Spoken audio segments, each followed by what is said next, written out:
The Los Angeles Kings have fired head coach John Stevens and replaced him with new head coach Willie Desjardins. We'll discuss that move and can it get this team turned around? Coming up next.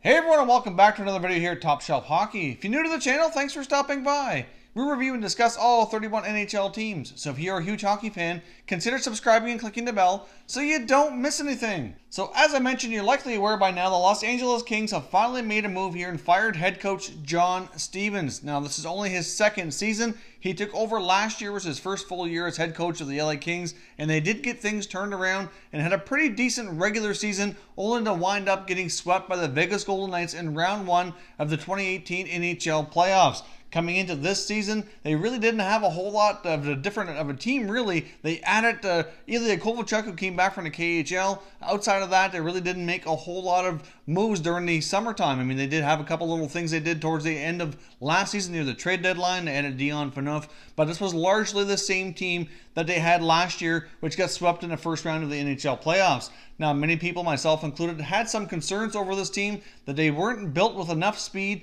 and that was the biggest reason why they lost in 4 straight games in the playoffs last year to the Vegas Golden Knights. Many of the most successful NHL teams right now are moving in a direction where they really rely heavily on youth, speed, and skill. And the Kings, even though they do have some skill and they do have some good, solid players, don't exactly fit that description. They have largely a veteran core here who has been successful in the past and won a couple Stanley Cups. They still have a fair bit of players left over from their last Stanley Cup championship, but that style of game isn't exactly what's winning championships here today, and personally, I think that's the biggest problem. Now, when you're not winning, it's a lot easier to fire the coach and replace him than it is to make a lot of trades. Now, we've discussed here before that general manager Rob Blake had been exploring the trade market. There just doesn't really seem to be a lot out there that was really intriguing, that he could really tinker with this roster a whole lot in order to shake things up. So the going to coaching change route might be the easier selection. So John Stevens and one of his assistants are out. They've brought in Willie Desjardins as an interim head coach. The key word there being interim. Rob Blake did clarify that the interim tag basically means that he'll be there for the remainder of this season, and then they'll kind of reevaluate from there to see how it goes. Now, as you probably remember, Willie Desjardins used to coach the Vancouver Canucks. He was their head coach from 2014 to 2017, and most recently he coached Team Canada's Olympic team here at the most recent 2018 Winter Olympics, which of course did not include NHL players, but still Team Canada had a pretty good showing. Willie Desjardins does have a fairly good resume throughout his coaching career in the NHL as well as elsewhere and internationally as well. Now, they also brought in Marco Sturm to be one of Willie Desjardins' assistants. Marco Sturm obviously is a former NHL player with a fair bit of NHL success as well, in case you're not familiar with him. But Sturm also has been helping his native country of Germany in coaching as well. And he has compiled a fairly nice coaching resume for himself as well. And he kind of is looked upon as somebody who could potentially be an NHL head coach here someday. So those two guys hopefully will help rejuvenate this club. But like I mentioned before, I'm not sure the coaching chain can't really make a huge difference here unless they really change the philosophy and how they play. But even then, they can only do so much with the roster that they have.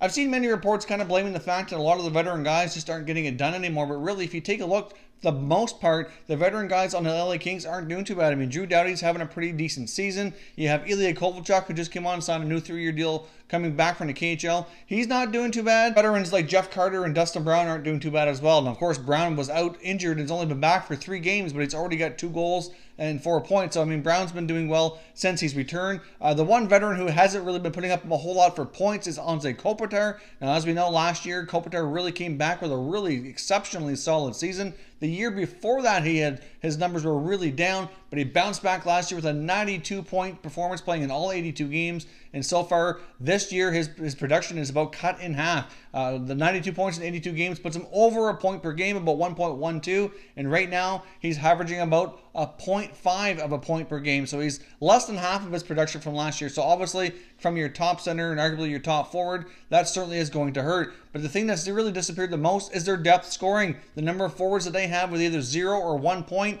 is kind of scary. They're not really getting much production from their bottom lines at all. Most notably, Tanner Pearson and Adrian Kempe are struggling hardcore here. Pearson only has 1 point on the season. Kempe only has a couple. Even other veteran forwards like Kyle Clifford and Nate Thompson, they're not getting any points either. Not that they're expected to produce a whole lot, but still to have goose eggs here on the board this late into the season is certainly not good. On the blue line, you've got Drew Doughty playing well. Like I said, he's putting up his usual point production. But then you get other defensemen like Jake Muzzin and Alec Martinez. They've only got 3 points apiece, so they're not really generating a whole lot from the back end either. But now to throw all this into the mix here with Jonathan Quick being out for a big part of the year, he's only played a few games. He was held winless. They've been really relying on Jack Campbell, and he's done okay in the process here. But, having your top goaltender out for, that much of the year and is going to be out for a number of weeks yet certainly does not help matters here either. So we'll see what happens. The LA Kings have been in a lot of trade rumors that we've discussed here lately. We actually have another video here coming up later today where we're going to be discussing some additional stuff that they might be looking into doing here as well. But a lot of their depth scoring just are not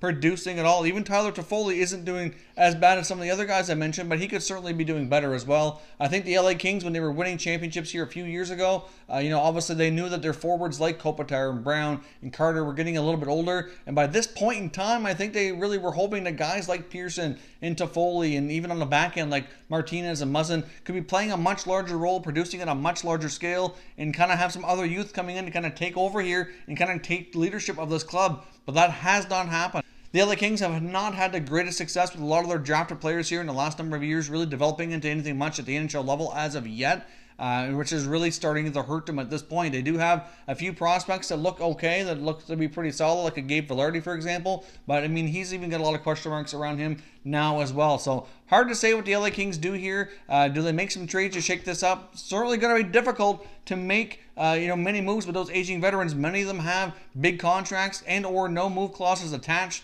So making some trades with that roster is not going to be easy. Like I said, there's some of the other younger players are the ones that are easier to move, and they're kind of the ones you really would prefer not to and hope you can get their careers turned around. So either way, let me know your thoughts on this coaching change. Do you think Willie Desjardins and Marco Sturm can get things turned around here? Was John Stevens really to blame, or is it really the way this roster is built for today's NHL?